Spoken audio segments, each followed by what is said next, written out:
throw it up to you. You talked about some of these capabilities that folks like Verizon perhaps are unlocking. Can you give us a specific example of a program you'd like to highlight?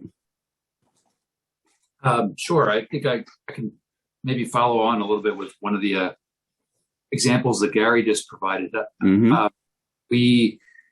It's really important for us that we are able to connect. I mean, our mission in VA is to fulfill President Lincoln's promise to care for those who've served in our nation's military and for their families, caregivers, and survivors. And that mission applies regardless of where those people are in this country. And what we just talked about is the fact that broadband internet is not universally available. Equity of access is absolutely critical for us. And, that it makes me think a little bit about what we call our digital divide efforts, which leverage, Gary just mentioned the Affordable Connectivity Program, the ACP program. We leverage that program. I actually am super proud of the fact that in the VA, at every facility, any clinician can enter in the electronic health record something we call a digital divide consult. I can ask for a consultation from cardiology, from rheumatology, from surgery, or I can also ask for help from the digital divide team.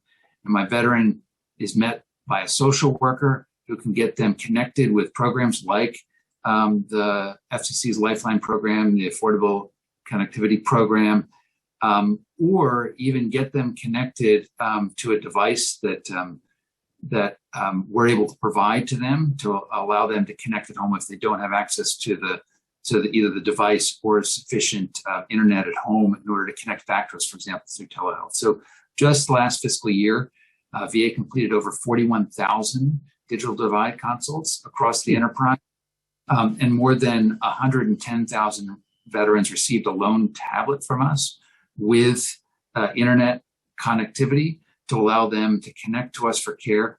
And as Gary mentioned, to have that proactive healthcare experience in their home in a way that would not have been possible without that focused attention on the importance of making sure we're delivering these services equitably to all that we're called to serve.